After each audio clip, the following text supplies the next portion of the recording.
भारत के गांवों में आज भी कई ऐसे रहस्य दबे हुए हैं जिन पर शहरी लोग अक्सर विश्वास नहीं करते। लेकिन जब प्रकृति और पारलौकिक शक्तियां अपना खौफनाक रूप दिखाती हैं तो इंसान का सारा घमंड चूर चूर हो जाता है।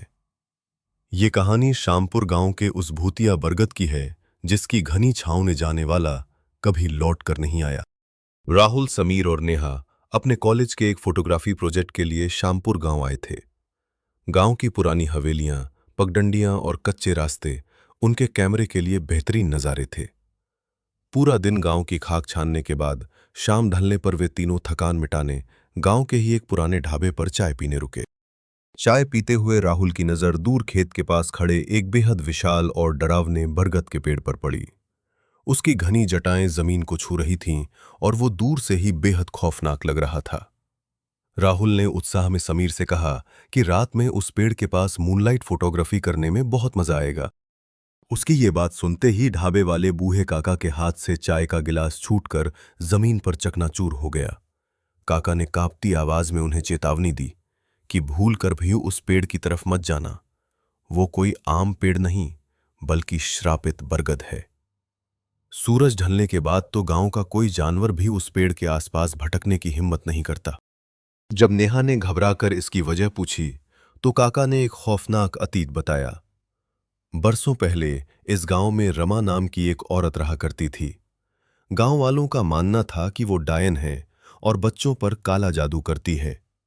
एक रात गुस्से में अंधी भीड़ ने रमा को उसी बरगद के पेड़ पर ले जाकर फांसी पर लटका दिया था। मरते वक्त रमा ने श्राप दिया था कि जो भी इस पेड़ की छांव में आएगा वो उसका खून पी जाएगी। उस खौफनाक रात के बाद से उस बरगद की जटाएं जिंदा हो गईं और रात के अंधेरे में वो पेड़ इंसानों का शिकार करने लगा। काका की खौफनाक कहानी सुनकर भी राहुल के चेहरे पर डर की कोई लकीर नहीं आई। उसने मजाक उड़ाते हुए कहा कि ये 21वीं सदी है और भूत प्रेत सिर्फ अंधविश्वास हैं। समीर और नेहा ने उसे समझाने की बहुत कोशिश की, लेकिन राहुल अपनी जिद पर अड़ा रहा। उसने अपने दोस्तों को चुनौती दी कि वो तो जाएगा, जिसे डर लगता है वो यहीं ढाबे पर बैठा रहे। आखिरकार राहुल की जिद के आगे समीर और नेहा को झुकना पड़ा। रात के 12 बज चुके थे। चारों तरफ घुप अंधेरा था और जैसे जैसे वे उस बरगद के करीब पहुंच रहे थे, हवा का बहना अचानक बिल्कुल बंद हो गया। वहां एक अजीब सा सन्नाटा छा गया। नेहा को वहां सड़े हुए मांस जैसी भयानक बदबू आने लगी। उसने डरते हुए राहुल से वापस चलने की मिन्नतें की, लेकिन राहुल ने उसकी एक न सुनी और बेखौफ होकर उस पेड़ की घनी छांव के नीचे चला गया। अंधेरे में चलते हुए राहुल का चेहरा अचानक पेड़ की एक मोटी लटकती हुई जटा से टकराया। चिरकर उसने अपनी जेब से चाकू निकाला और उस जटा का सिरा काट दिया। समीर चीख पड़ा और राहुल को ऐसा करने से रोका, लेकिन तब तक बहुत देर हो चुकी थी।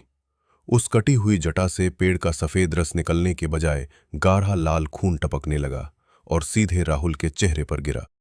खून देखते ही राहुल के होश उड़ गए। तभी पेड़ के ऊपर से किसी औरत के हंसने की भयानक आवाज आने लगी। वो हंसी एक साथ दो आवाजों में गूंज रही थी, एक रोती हुई औरत की और एक खूंखार जानवर की। हवा में एक खौफनाक आवाज गूंजी, मेरा खून, अब मैं तेरा खून पीऊंगी। देखते ही देखते बरगद की वो जटाएं बड़े बड़े काले सांपों की तरह रेंगने लगीं। इससे पहले कि कोई कुछ समझ पाता, 3 मोटी जटाओं ने राहुल के पैरों और कमर को जकड़ लिया। राहुल मदद के लिए चीखा, लेकिन एक झटके में उन जटाओं ने उसे ऊपर घने पत्तों के अंधेरे में खींच लिया। समीर और नेहा ने कांपते हुए जब ऊपर देखा तो उनके रोंगटे खड़े हो गए। चांद की हल्की रोशनी में उन्हें रमा की रूह उल्टी लटकी हुई दिखाई दी। उसकी गर्दन टूट कर मुड़ी हुई थी, आंखें गहरी काली थीं और खून से सने दांतों से वो उन्हें घूर रही थी। उस चुड़ैल ने गुर्राते हुए कहा, तुम भी यहीं रुक जाओ। ये सुनते ही समीर ने नेहा का हाथ पकड़ा और दोनों अपनी जान बचाने के लिए बेतहाशा भागे।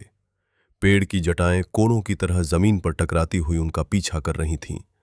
भागते भागते वे गांव के मंदिर की सीमा में दाखिल हुए और वहीं गिरकर बेहोश हो गए। मंदिर की सीमा पार करते ही उनके पीछे से आ रही सारी खौफनाक आवाजें बंद हो गई थीं। अगली सुबह जब उन्हें होश आया तो पूरा गांव वहां इकट्ठा था। समीर ने रोते हुए सरपंच को सारी बात बताई। दिन के उजाले में कुछ गांव वाले हिम्मत करके उस बरगद के पास पहुंचे। पेड़ के नीचे राहुल का कैमरा पड़ा था।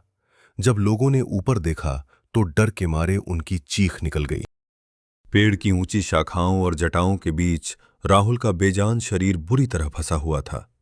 उसकी आंखें खौफ से फटी की फटी थीं और उसका शरीर बिल्कुल सफेद पड़ चुका था, जैसे उसके अंदर खून की एक बूंद भी न बची हो।